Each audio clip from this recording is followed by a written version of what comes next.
So module 2 is directing and controlling. The module 2 is directing and controlling. We will be after planning and organizing. Next, what are the main steps to do after planning and organizing? That next module we will be studying after planning. Okay. So that is directing and controlling. Mainly here, what manager has to do, what is the main role of a manager or team leader, how he has to control the entire team, what are the techniques to control, what are the main ways he has to use, what are the tools he has to use, those things we will be studying in this chapter. Okay, the first one is meaning and nature of direction. Okay, what is this means?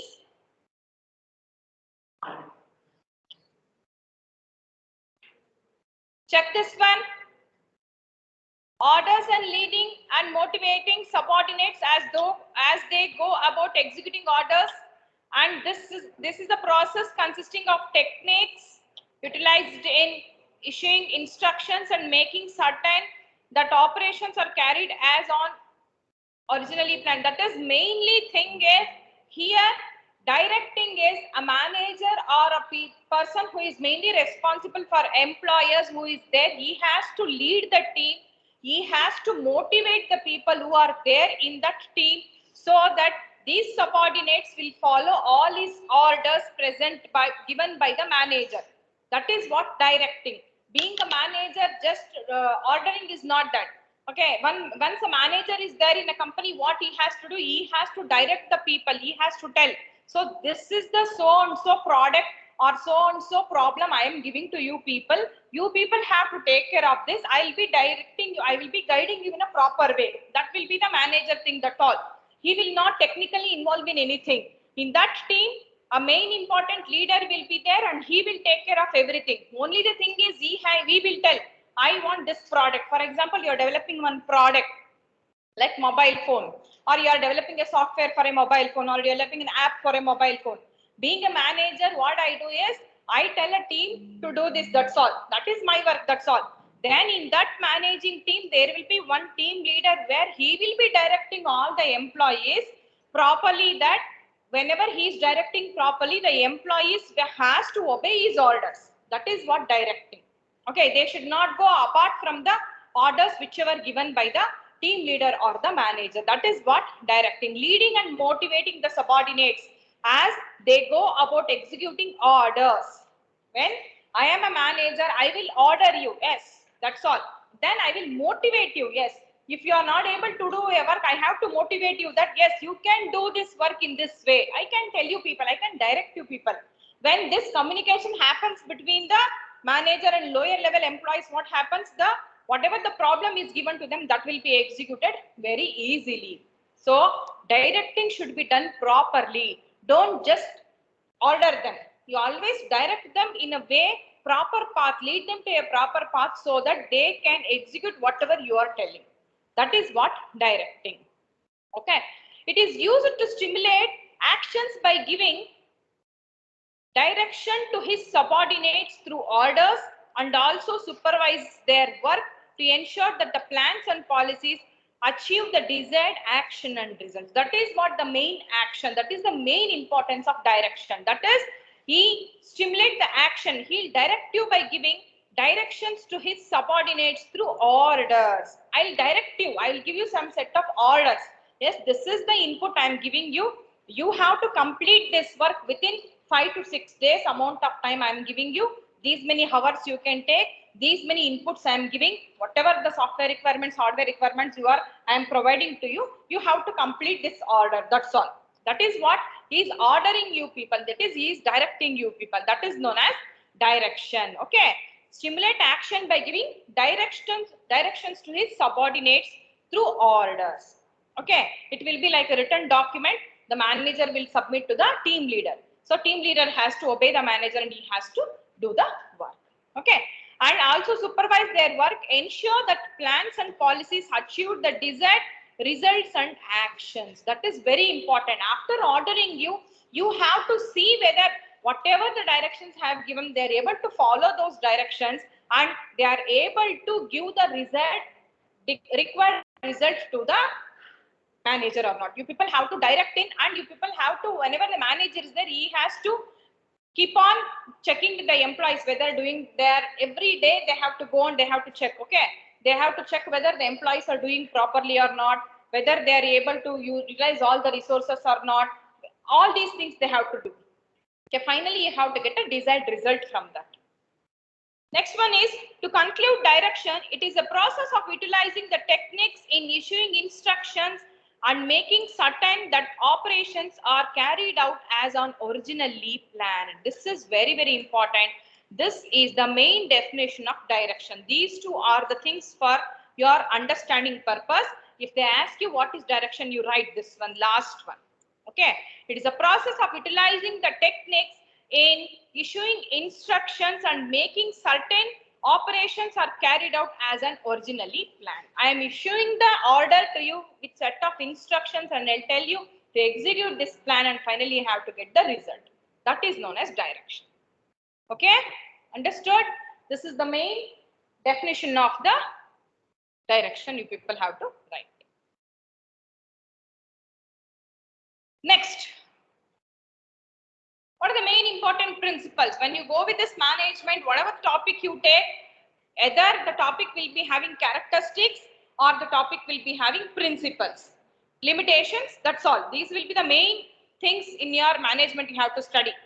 All topics will be having requirements, or all topics will be having certain principles, characteristics. Only this is there. Okay. So when you go with the principles of direction, what are the main important principles? First one is harmony of objectives. This is very, very important. Second one is unity of command. Third one is direct supervision. Fourth one is effective communication, follow through. These are the 5 important principles of direction. Harmony of objectives. What is this harmony of objectives? Goal of its members must be complete harmony with goals of an organization. That is what harmony of objective. That is, whatever the objectives I have given, whatever the aim I am planning to do on a work of one, for example, I give you one product, the goal of that product, whatever the organization it is, the output of that project finally will achieve should match the goal of the organization. Somewhere it has to match at least 50% or 1% of the goal of an organization. That will be right.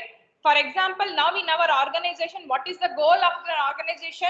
To become a premier institute, okay, in the technical thing. So how you will become? Mission will be there to guide the students to achieve their goals, to get good results and all. So finally, you'll get a good result. Somewhere it is matching to the mission and vision of an organization. That is how when a product is given to, or project is given to an employee, or certain thing, you take a small business, you need to sell certain products to the company, you are opening a store. So you'll sell all the products and finally you'll get good output.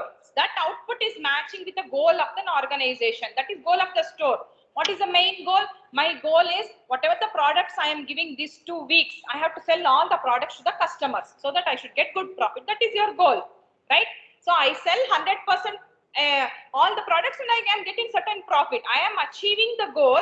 My goal is matching the goal of an organization. That is what very, very important thing, harmony. That is, there should be equality between the objectives, whatever you are achieving, to the goal of an organization.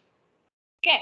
The manager must direct the subordinates in such a way that they perceive their goals to be in harmony with the enterprise objectives. That is what, whatever the goal you are achieving, always see to that you strive for an organization, not for your own self.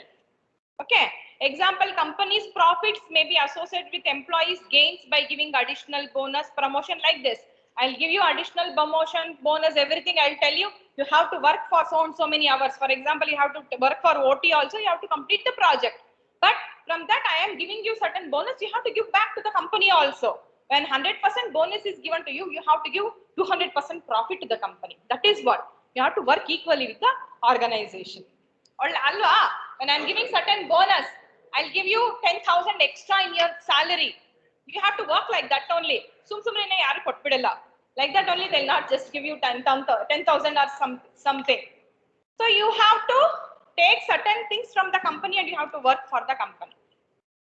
Unity of command. This is the second principle.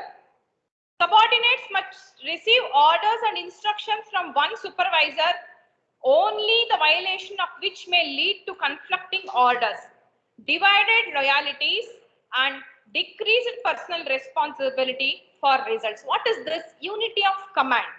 Whenever I am commanding you people, I am the main manager of these subordinates. Try to listen to only that manager. That is enough. So don't go and listen to other people who are not belonging to your group. Always listen to the people, listen to your head who is only a head for you people, that's all. Don't listen to the heads who are there others, because what happens then, communication problem will be there and this may lead to the conflict between each orders. I am manager of this team. There is a manager, separate manager for this team. When one manager is for this team, you have, people have to listen only your manager, not other manager. Okay, what happens? He will be having his own idea. This fellow will be having his own idea. Conflicts will occur. So always unity of command should be there in directing. You listen only to your main important subordinates. That's all. When you have one manager, that manager has to work only for his subordinates. That's all. That is known as unity of command. If unity of command is there properly, whatever the work is given to employees, they will smoothly execute the work. Okay. So next one is direct supervision. What is this direct supervision? Every supervisor must maintain face-to-face contact with his subordinates, which boosts and morale of the employees, increases their loyalty and provides them with the feedback on how well they are doing. That is what, being a manager, I have to direct you in such a way that whatever problems you have to come and tell to me, talk to me directly, not indirectly. When communication is direct between each people, what happens? When you are in the class, you can communicate directly with me. Okay, whatever the problems you are facing, you can come and tell to me. When you are facing problems with Emmy, you cannot go and talk with Unix ma'am, right? So that is what face-to-face contact should be there. Direct supervision should be there. When you are having certain trouble or when you are facing certain problem, talk to that person properly, directly, so that anything, whatever you have problems, that can be solved easily. Not only this real life, this is everywhere, right? Really, in your real life also, when you have certain problems, when you are facing certain problems, talk to directly with your parents. They will understand and they will solve. Like that, whatever the problem is there, the manager, between the employees, they are facing certain problems. They are not able to do the work properly. They want certain salaries and all. They have to talk to the manager. Then everything will be executed properly. That is what direct supervision must be there. Next one, effective communication. What is this? Communication is an instrument of direction through which the supervisor gives orders, allocate jobs, explain duties, and ensures the performance. Effective communication. I am here, I am communicating you people how? I am giving you orders, I am allocating certain jobs to you, I am explaining the duties, what these people have to do, what these people have to do, I have to do. Okay. For example, I am a main manager, I will be directing this to the team leader. Team leader will direct that to the employees. Like that, the chain will occur.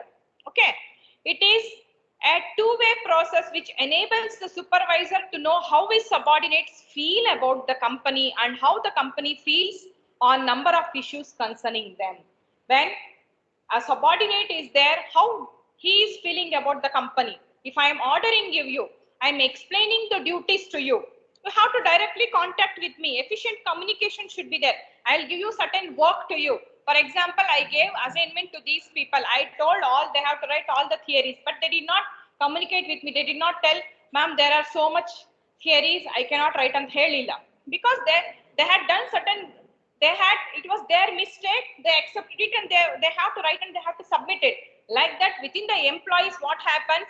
If an employee is, well, yes, whatever the thing I am giving, I am not able to do your work. They have to communicate with the manager. If he is having any innovative ideas, he can tell to the manager. Manager will go to the employees and he has to utilize that also. Like that, effective communication should be there. If I order you something, tell to the manager or tell to the team leader what is going on, what are the processing you are telling, what I can do. Tell to the team leader in proper way so that they will understand it properly. That is what communication should be there wherever you go. Okay. So when proper communication this is there, that will always lead an organization to 100% profit. If communication between the employees is not there, never, you will never gain a profit from the company. That is very, very important. Okay. Follow through is an act of following through the whole performance of his subordinates to keep check on their activities. I have assigned work to you people. I have to follow whether you people are doing that work properly or not. Wow, daily once or 2 days once I have to come and check whether my employees are working properly or not. Like that. For example, in our educational institution, what happens? Now I am doing this lecture. Suddenly, some will come and some of the higher authority will come and sit in the class. They will follow me whether I am doing the lecture properly, whether you people are able to follow me. Like that, each and daily or weekly once the manager will go to the team and he has to check what is the progress in work. That is known as follow through. Okay. If progress is not being checked at least 2 days once or weekly once, the project will never be completed. You take projects in software field, one project will be more than 6 months, one year work agate. One project will be very, very big. That time what happens, every month or every 15 days once they have to show the progress to their team leader or to the manager. If progress is not shown properly, what happens? I am not working anyway, 6 months time I can work. It is not, when you give a product or project to one company, what happens? They have to deliver that to the customer. Main customer service kodbekagutte. They have to give the service to the customer. Customer has given 60 days time. They have to submit that product to the customer. They have, because the customer is one who is paying them. They have to do. That's all. It is not very easy task to complete a projects in companies. They'll take lot of time. Why? Because you have to go with requirements. You have to go with design phase. You have to implement it. You have to test it whether it is according to the needs of the customer or not. These all things will be there. Finally, only when customer is okay with that, you can give. If customer is not okay, you have to repeat the process again. That happens in all companies. These all processes are iterative process. They have to do it again and again till the customer is okay with the product, whatever you are giving. For that, what happens? Following is very important. Communication is very important. So you follow all these 6 steps which are there everywhere in the company, management will be very good. Okay. So these are the important things.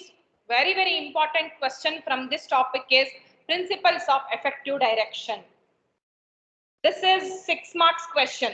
Very important question. Explain the principles of direction. First one is harmony, unity of command, direct supervision, effective communication and follow through. Okay. So this is what